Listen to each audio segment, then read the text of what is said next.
To just tell you that I'm coming from being a People's Commissioner at a national conclave on COVID. And this is 5 years after COVID. It was an accountability. It was an accountability process, a moment of remembering, but also a moment of preparing charge sheets for the government. But it was also a moment for remembering, in fact, the 40 million, perhaps even more, migrants who walked. And a lot of the sessions focused essentially on a core issue of today's discussion, which is expulsion. 40 million people, as you know, voluntarily, and I'm putting voluntary in quotes, voluntarily expelled themselves. The issue of expulsion is central to, in fact, our conversation today.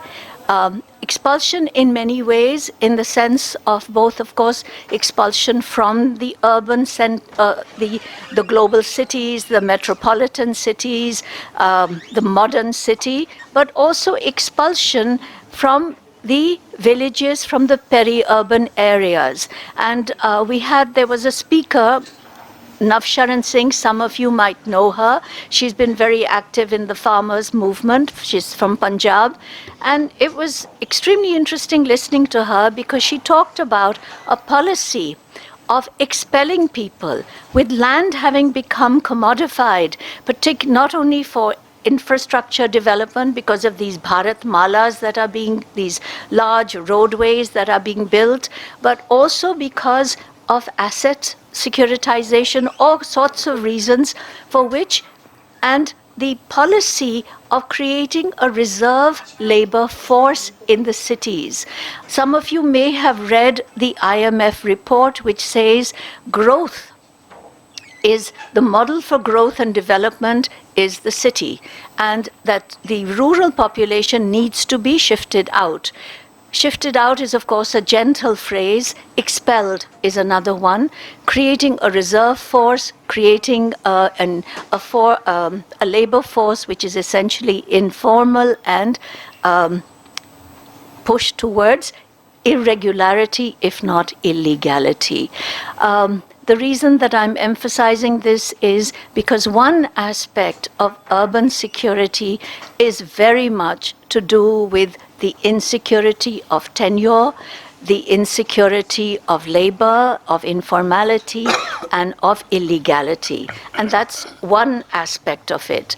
The other aspect of urban security, crime and violence.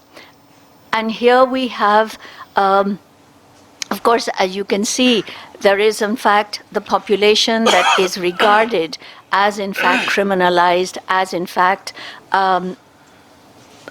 the perpetrators of violence, the creators of crime in the city.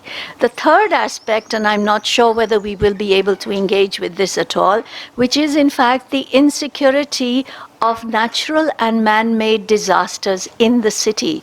And when we talk about man-made, here I include, of course, transport. And Dunu Roy, who is here with us, is very much a part of the campaign for recognizing the most vulnerable road user, and that is the pedestrian.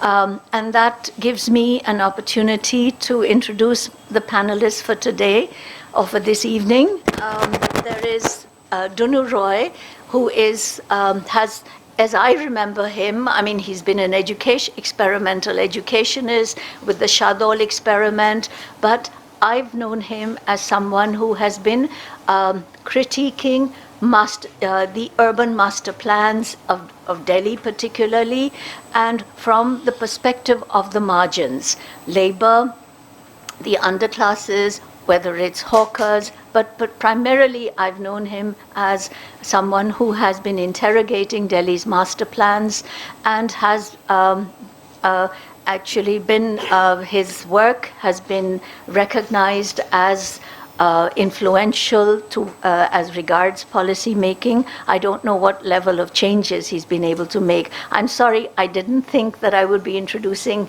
the panelists, but so accept it for what it is. Introducing Ranabir is a very tough thing for me. We have been colleagues for many years, but I am familiar with some of his writings, particularly on urban security. I know for him, the migrant is a central character in all his work.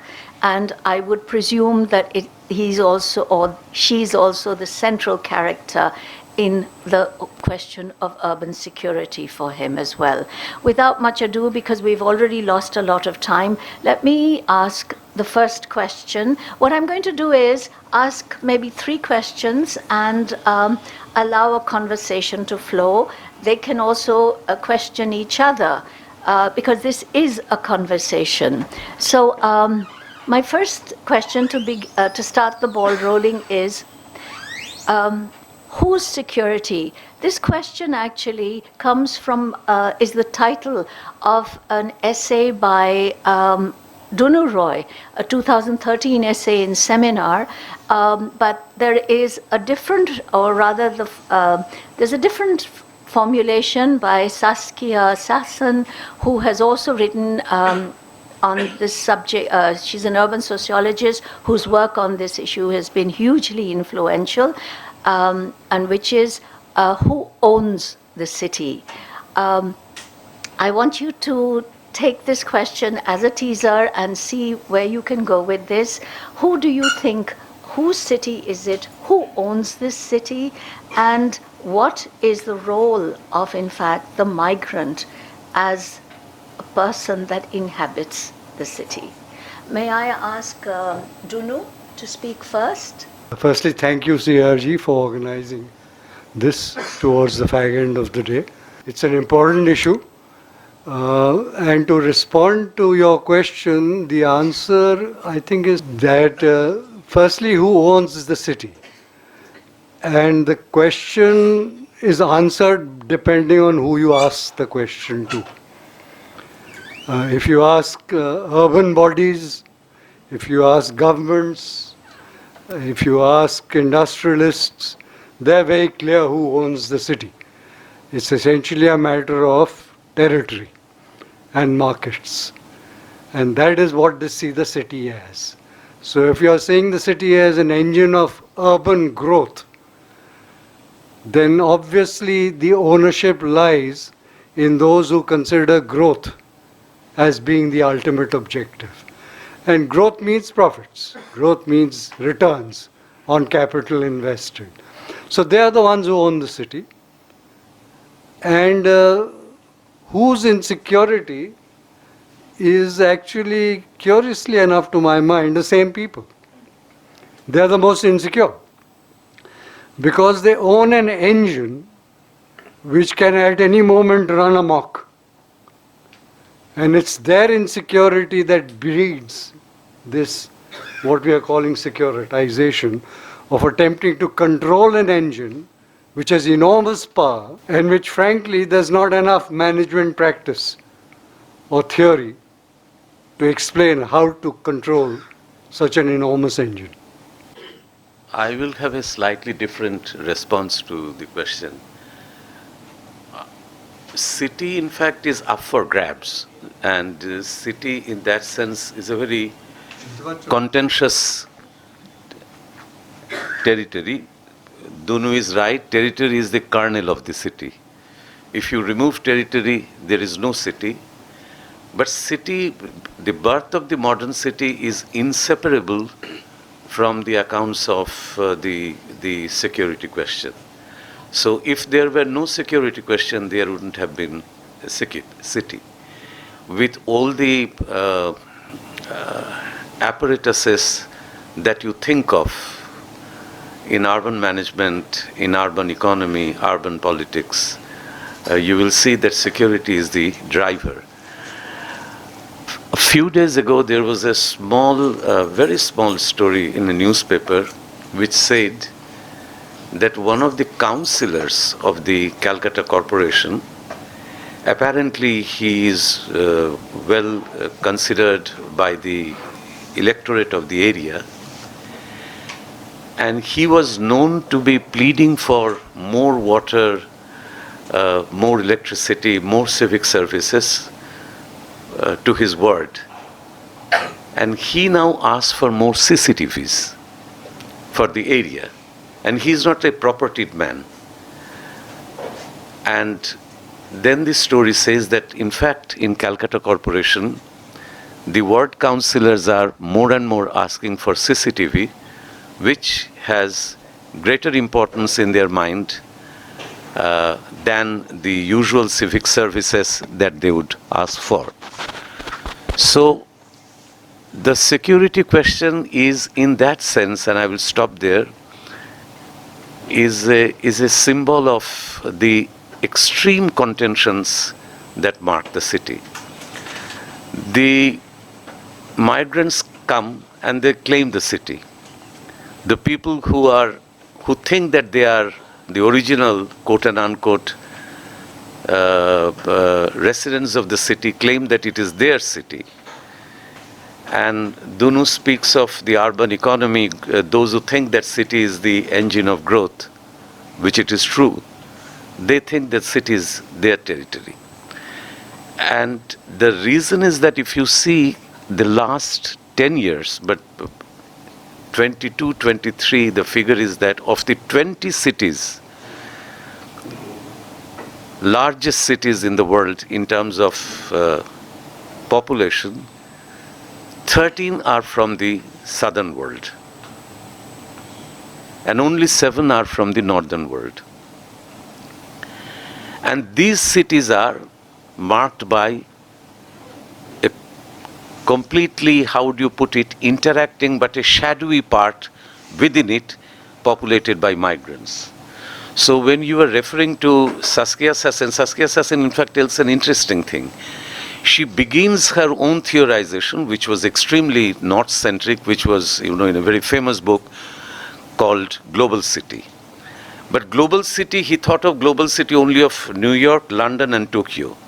But then she followed it up with something that you have mentioned, Expulsions. That's a great book, where she shows that this global city has always its counterpart. It's a displaced city, but that is within the city, which is populated by these shadowy inhabitants, migrants, stateless people, vagabonds, criminals, riffraffs, and those who cannot and who do not have the means and who must not also in that sense become the citizens, quote and unquote.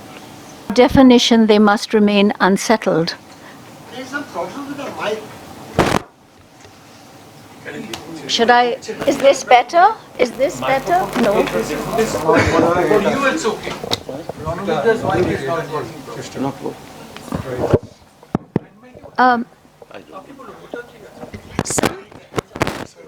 Okay. Some of you may have heard, in this whole Ukraine business that's happening, fortress cities. What does fortress cities mean? I mean, I'm actually a little surprised that this ward councillor feels that CCTV cameras are the essential service that he requires in terms of priority. Who is he threatened by? Who does he feel? I mean, what is the central social contradiction of the city? Is it, in fact, this tension between those who are protecting their assets, protecting whatever land, and those who are considered, as you described them, the ones who occupy the margins, the ones who are in the shadow areas, the ones who they need, and the ones who they fear? What is this central social contradiction within the cities? Who fears whom? Who is threatened by whom? Who is vulnerable and who is in fact the predator? Dunu, you want to ask? No, you first, you go. I leave it to you. Oh, you. No, and one of you. You see, this security question is, quote and unquote, a real question, in the sense that it's not a question of the property only. It is the city has become as I said, a field for contests and claims of all segments of population. So it doesn't present before you a unified picture. Take Calcutta. Calcutta's psyche is not ruled by the propertied. Calcutta's psyche is ruled by the upper layer of the middle classes. Fortunately or unfortunately, I wouldn't say it's a matter of being fortunate or unfortunate. The fact is that the central social contradiction, as Rita you ask, is in terms of the understanding of security, it is between the lower classes and the middle classes. Unfortunately, that's the case. The poor people are not so much worried with the rich. They know they have to coexist with the rich. They know they can squeeze out of the rich a little more when they can. But they know that they are at each and every time being pushed out of what you call the city, the city as a cultural thing, the city as a kind of construct of a territory, etc., by the middle classes who claim that the city is there. Therefore, the battle for security is between the middle classes and the poorer classes. And any government, any political party, any movement that sides with the lower classes will have to face enormous hostility from the middle classes. Take the example of the last year and the question of gender security. There are, I do not want to dwell on it at length because this is such a controversial thing, and I have been, as you know, rebuked and criticized by many for saying certain things. But security is certain thing, it will always create at certain intervals, let us say certain animal classes. So one of the animal classes, the figure of such abnormal is a word that Foucault used, but these are strictly like animal classes who are like the civic volunteers. The civic volunteer today in Calcutta is a threat to the middle class security. The civic volunteer is a threat to your life. The civic volunteer is the person, the symbol of evil of everything, of lawlessness and everything. And who has constructed this figure of the civil volunteer? Precisely the literate middle classes. And today the contradiction between the articulate class, the chattering classes, if you may say, and the lower classes, whose politics and whose life is a combination of both, how would you put it, virtue and evils, whose life is entirely run by biopolitical necessities, you will find that these are the areas that either feel threatened by the middle classes or the middle classes think that they threaten the existence of the middle classes. And it is such a kind of irreconcilable contradiction that is a result of globalization. You didn't have it before globalization. Before globalization, the city always placed before you or was a figure of a unity, a republican figure where you had the elites, you had the lower classes, the middle classes. There was something called urban commons, and the commons was that everybody could protest, everybody was a citizen. Economically, we could belong to different classes, but politically, we were all citizens, we were all inhabitants of this city, we were all Calcuttans. That is now gone. I think, let me use two words which reveal some of the picture. First word is migrants. Actually, almost everybody in the city is a migrant. But there are rich migrants and poor migrants. And the rich migrant has a feeling of assertion that this city is mine, and constantly denies the same feeling to the poor migrant. So migration is not the issue. The issue is, what does the migrant have? What is he contributing or she contributing to the city? Similarly, you have another word that Ranabir just used about class, about a shadow class. Let me put it this way, the middle class is the shadow class. Yes, because the middle class represents the values of the global elite. It does not represent its own values. It does not represent the values of the poor either. And what globalization actually did was it removed the umpire between the upper and the lower classes. The state was supposed to be the mediator. In a liberal republic, the idea of the state as an neutral, objective dispenser of justice, that idea is gone. In the 1990s, under the rubric of the structural adjustment program, the state clearly declared itself to be on the side of the investor. Clearly. And all policies subsequently have followed that. So once you remove the umpire, then you have the shadow fight.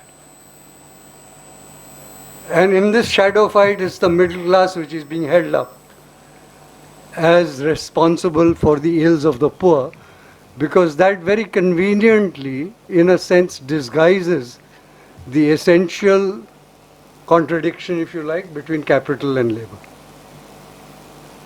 That's what the class is doing. Let me just come back to the role of the state, the umpire, as you call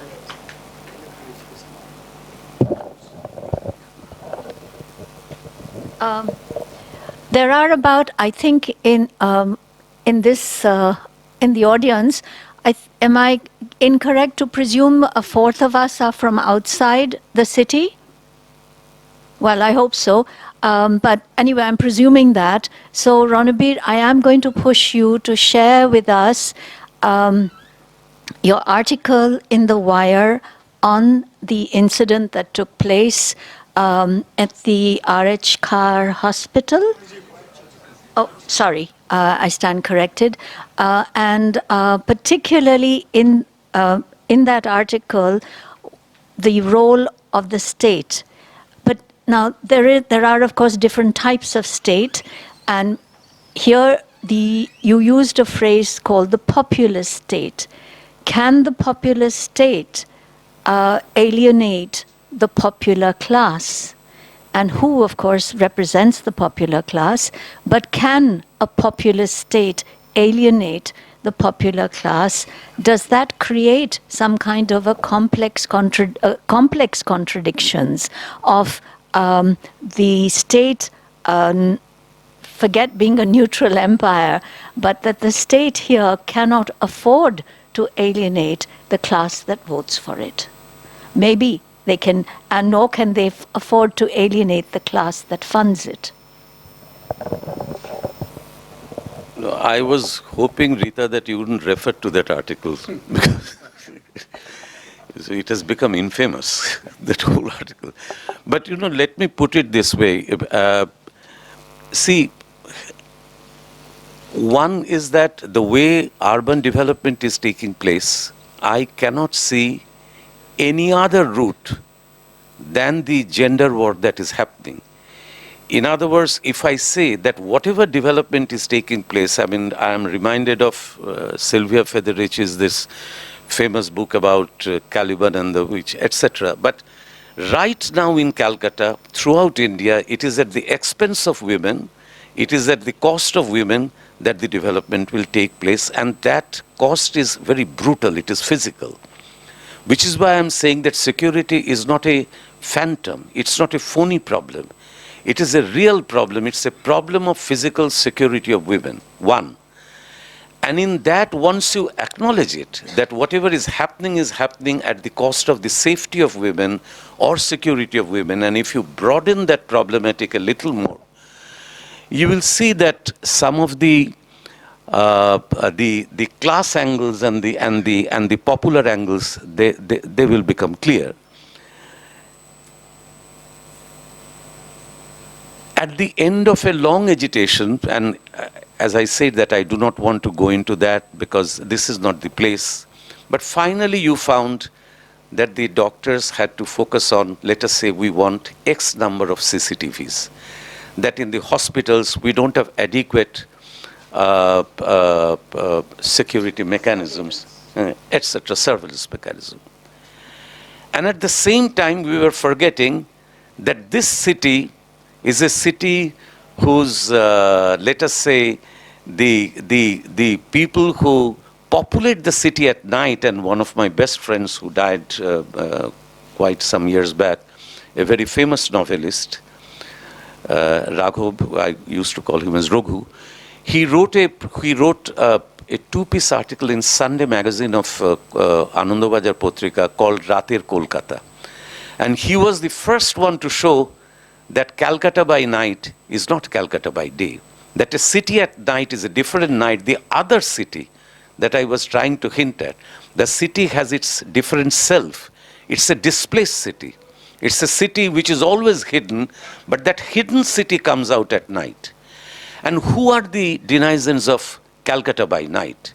And there you have the flower girls, there you have the cleaners, there you have all kinds of West Peakers, you have all kinds of women who are actually working and keeping the city awake through the night. And when this populist government suggested that if you want to work for gender security, then please think of all these, or let us think of a much more broader vision of how to ensure women's security in the city. And immediately you could see the middle class recoiled. The question was, how do you ensure the security of the working women, the doctor, or let us say the nurses in the hospital? But it is not only gender security. It's only, I'm flagging it, but all I'm trying to say, take any broad street of a city, be it Delhi or Calcutta, something that will never miss your eye if you're just a little careful and you are walking. And COVID brought out, in fact, that instance in a much more telling way. If you find a policeman who is standing on this side of the road, he is constantly watching, is there a sex worker soliciting? Let's say, the hypothetical figure of the sex worker, but he or she could be a drug peddler, or let us say an illegal hawker who is, who has suddenly placed his merchandise on the road illegally, etc. And the person who is being looked at, or the person who is being spotted, is actually looking back at the police. That is, the police watching him or her.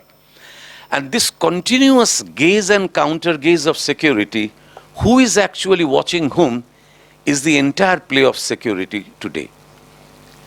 And if you want to clean the city of this security problem, all you need, therefore, we are told by any kind of global governance norms or system, is that you have to have this very well-known ex-mayor of New York, what was his name? Rudy Giuliani. And he has become the model figure exactly like Ribeiro in India. That you bring a Giuliani who will have the methods to clean the city. The city needs to be cleaned up. Exactly what Trump wants to do with Washington, D.C. It's not a phony problem. It's simply the fact that urban contradictions have really reached a point, and different segments of population have declared war against each other. It's a battle for territory, where migrants will say, this is our claim to the area. Who are you to now unsettle us, displace us from this place? It doesn't matter whether it is legal occupancy or illegal occupancy. If there is a park, it is our place, we can have our midday meal there. Why not? So you have this continuous civil war that goes on within the city, and that is the backdrop against which the security question is coming up. Or more empowered shadowy city. Let me rephrase it by asking you once again, what do you see as the role of the state, particularly in what we have seen over the last few years, especially during the COVID opportunity, which is the massive deregularization of this of a whole series of laws and regulations? Do you feel that, in fact, the migrants, for lack of another category term, let me use migrants. Do you feel migrants have the capacity to make claims? We're seeing more and more, at least speaking from being a resident of Delhi, we're seeing more and more of these spaces being lost, greater in the name of infrastructure development, in the name of security, in the name of gentrification. I'm thinking of G20. A whole series of displacements are taking place without any possibility of accountability and with absolute impunity. Do you agree with that? It's very interesting how perspectives change. No?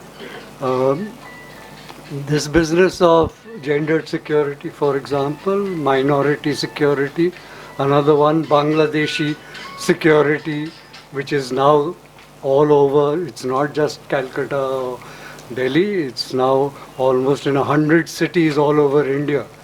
The Bangladeshi has become the target. And every police force in all these cities, what is the identification? They have three identifications. One is wears a lungi. Second is can't speak the local language properly. And third is has a particular name.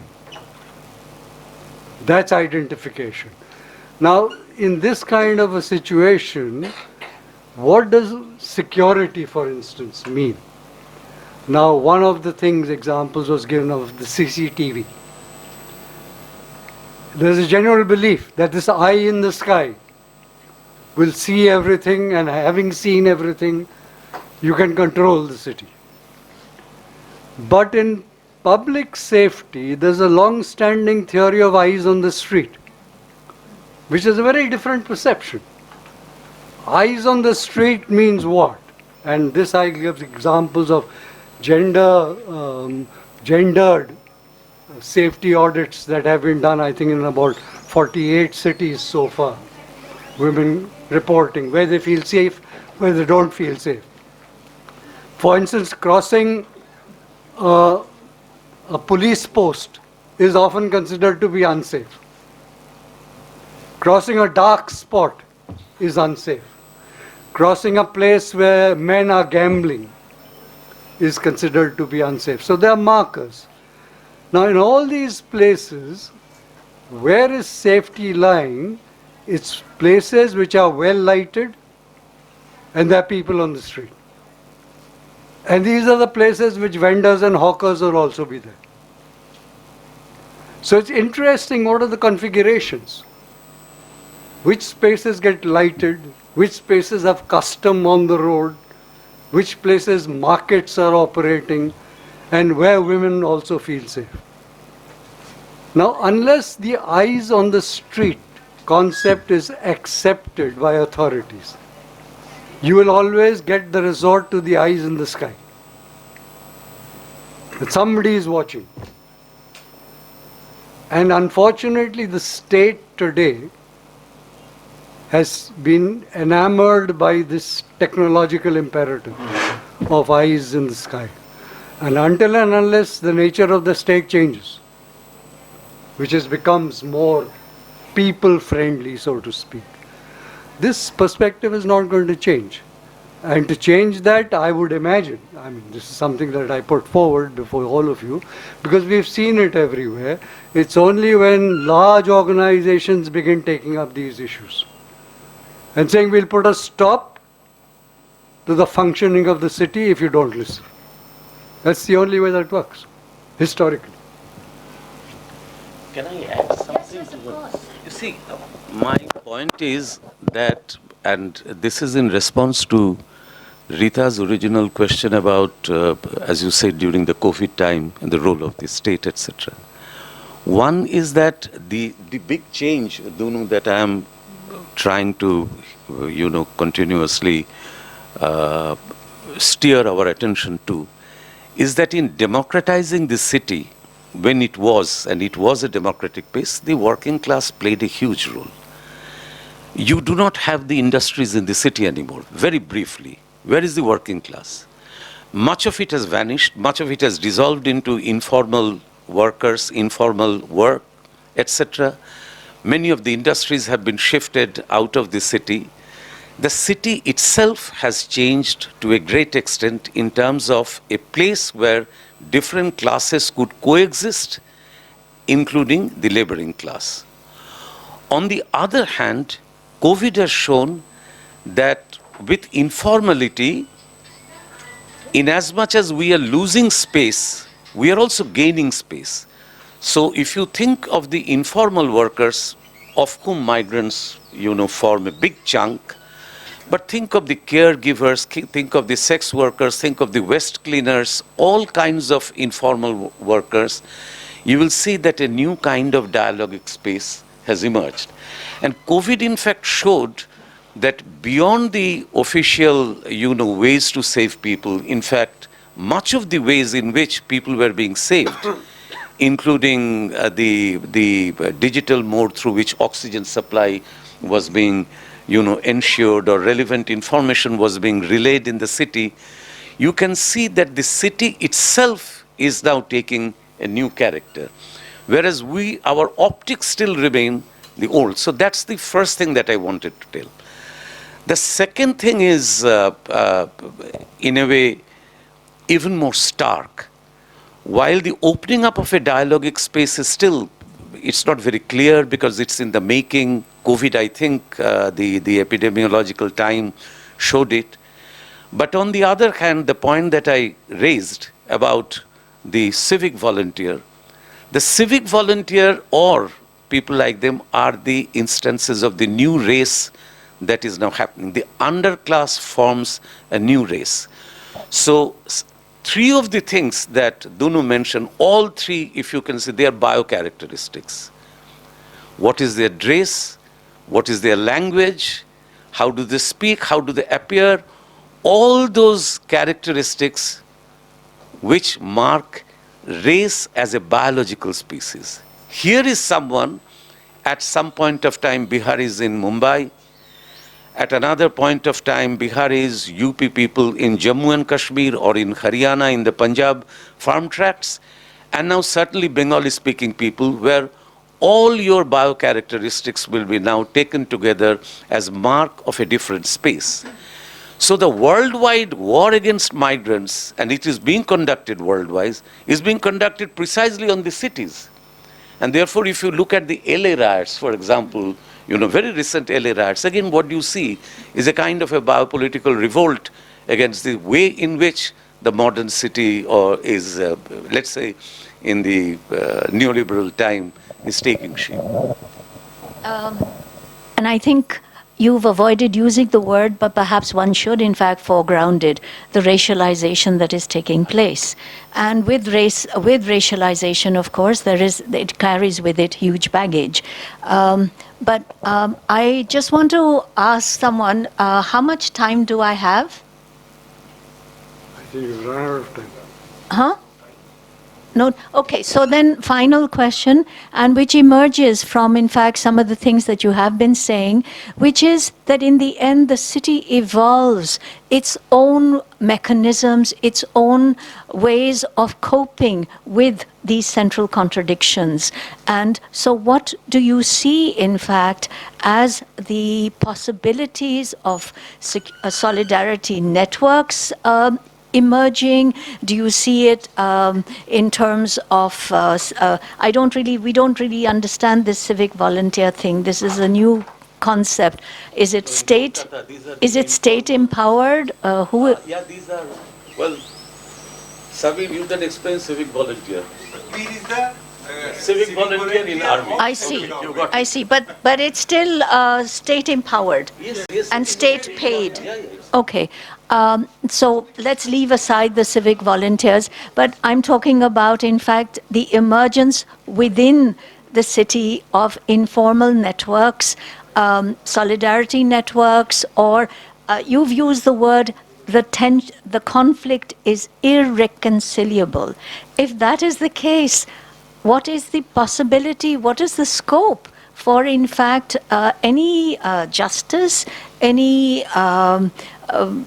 Well, even in terms of the making life less insecure, I'm not even saying secure, less insecure. Because as you've said, fear is something that is very real and it's for all the denizens of the city. Dunu? Okay, this I'll use. I would, particularly considering that this is an audience of this kind, and many of us are engaged in research, I would just want to draw your attention to how we, who are present in this room, look at phenomena. Now, all of us, when we think of COVID and the worker, I think the image that comes to mind, and you expressed it, is these millions of workers going back home. I have not seen a single research paper on the millions who stayed back. And please remember, this is a very, very unusual time. For every million that went home, there were 2 million who stayed back. How did they survive? How did the city survive? Because if they had actually left, the city would have collapsed. There's no research done on this. Why? Because it is the imagery of the man walking home that captured the imagination of the research. We've done some work on this, and you'd be surprised at the tales of heroism and courage that come across. It is not just the courage of the people going home 1,000 kilometers.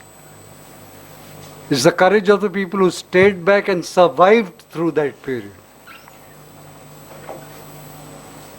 So, that is resistance at work. We don't study it because it doesn't form part of our phenomena of understanding. Similarly, I think you mentioned very clearly about the working class doesn't exist, has vanished in the city. The working class as we understand it has vanished.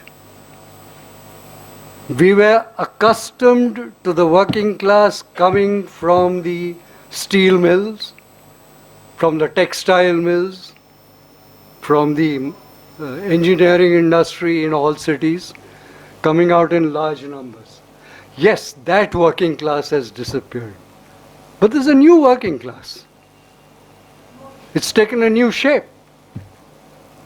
We are not working on those issues. Labor issues as an issue of study has vanished from our perspective.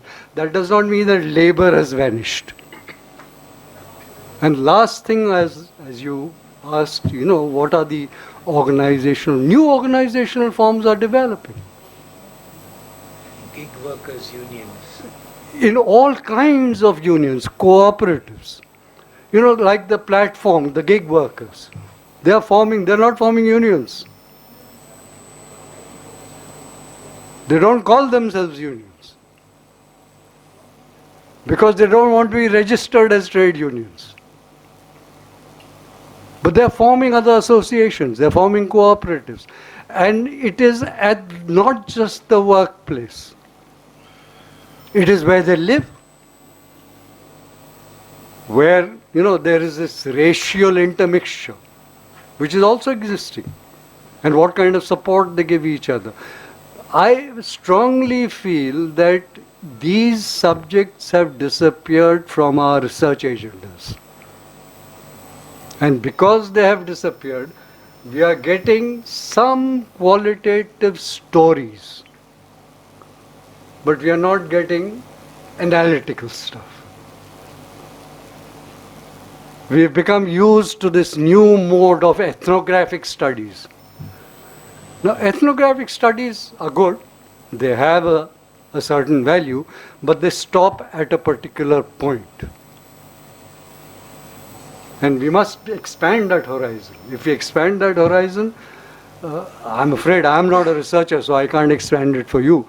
But the stories I hear from workers, their families, women, men, children, they are of a different caliber, they are of a different quality than what we read. The waste pickers Yes. remained. We have Absolutely. figures for migrant. The figures for migrant workers in India is supposed to be 130 million. These are, of course, the figures for migrant workers in India, interstate migrant workers, is supposed to be 140 million. If 40 million left the city, many remained, and one category that remained and were forced to remain were the waste pickers. It's not just the pickers, all caregivers. Every caregiver. People who Ashas. maintain the city. Ashas, Anganwadi workers, All well, the- the whole series. None of them walked back home. Okay, let me, because I know we're running out. Ranabir, what do you, I mean, you have used the word irreconcilable. Do you see any possibility? Please use the mic. You have used the word irreconcilable. Do you see any possibility of any kind of justice? Do you see any possibility of any kind of associations, solidarity associations, any kind of support emerging, support platforms emerging?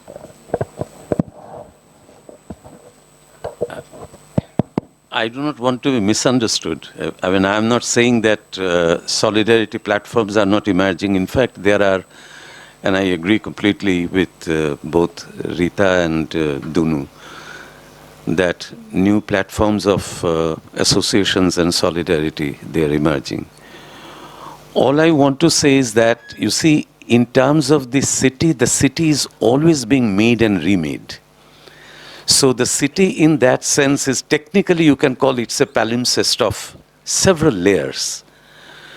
And there are always, how would you put it, grave occasions, not those long durée, which we don't see, beyond and beneath our eyes. Certain fundamental processes are occurring that are affecting changes in the city, which is true.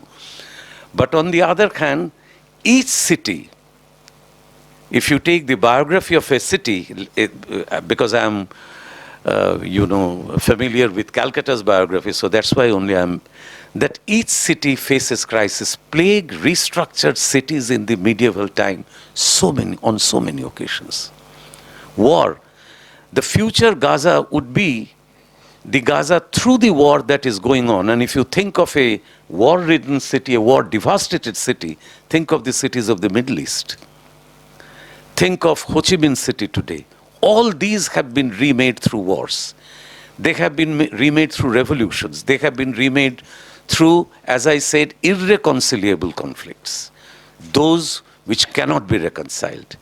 And neoliberalism has brought the urban contradictions to a point where it is very difficult for the state to impose an urban order of conciliation of different segments of society.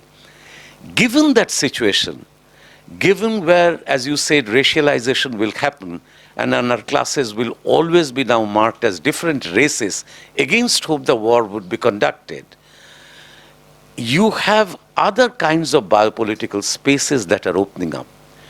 So why is it that in the epidemiological time, meaning the 3 or 4 years of COVID-19 and all that, that you saw what we call today the frontline workers, so the Anganwadi, the Asha workers, the rag pickers, not only that, all those who were connected with logistical industries, all those services continued.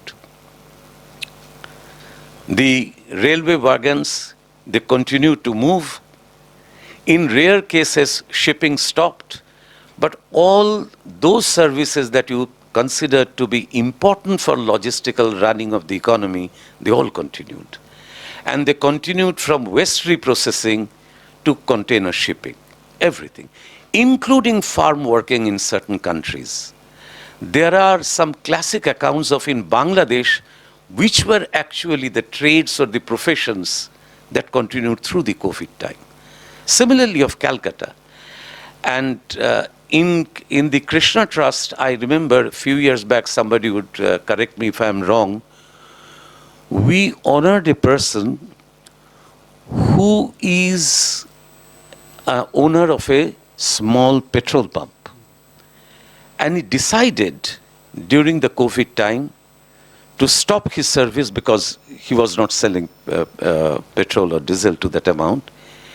He converted his van into a vehicle for carrying dead bodies because no one was ready to carry the dead bodies. He did not need, even because people were not allowed to accompany the deaths due to dying bodies that are due to COVID. He continued this service for more than 6 months when we had the second round of COVID, which was very extreme and took a high toll of the city. Now, who is this figure? Is he an anomalous figure in our age? Do you think he or she doesn't fall into a pattern? And this is where I am arguing that a new space of cooperation, a new space of solidarity, they are all opening up. And Dunu, you are right, that we are yet to theorize, yet to understand what are the new spaces, what are the new biopolitical, arrangements, networks that are now emerging, that now allow the city to cope with the crisis of the time. But make no mistake that the city is being made and unmade. It will never be the same. Okay, just before I close, I do want to say one thing. It's negative, but a lot of the ASHA workers, the Anganwadi workers, the rag pickers, they were placed under Essential Services Act. This was not a voluntary stay for them at all. But certainly, I don't disagree that there are all kinds of platforms emerging, cooperative initiatives and interventions. We saw them under the worst possible conditions during COVID, when all kinds of organizations we'd never heard of stepped forward and did the role of what the state should have been doing. But thank you so much and for your patience, and thank you. I didn't know whether there was time to open it up. If there's anyone who has a really pressing question to ask, do so now. You have 3 minutes and that's it. Nobody? That the city is safe or secured. The sense that it was an emergency time, everybody knows it was emergency, but it is not being theorized as emergency. Constitutionally, there are only 2 provisions for emergency. This was the 3rd provision of emergency. Disaster Management Act is an emergency provision, but it has not been theorized, it is not being articulated as such. And just because the issue of the narrative of urban security is overwhelming, and say a contesting narrative based on shared urban consciousness alone can result in urban solidarity. So I think that also needs to be grappled with something. Well, maybe we can continue this conversation later on. And thank you again for being here. And I think this was a fairly lively conversation. And thank you, the panelists, for. So on behalf of Calcutta Research Group, we thank Rita Manchanda, Dunu Roy and Ranabir Samaddar for the discussion. We are grateful to Paula Banerjee for chairing the memorial meet, and thank you to all the speakers for sharing their experiences. We express gratitude to our partner institutes for the collaboration. We are thankful to our venue partner Sojourn for the hospitality. We thank everyone who has helped with logistical arrangements. We thank the director of CRG, Shyamalendra Majumdar, all CRG members and close associates and CRG colleagues for the endless support, coordination and teamwork in making this program a success. Thank you everyone once again.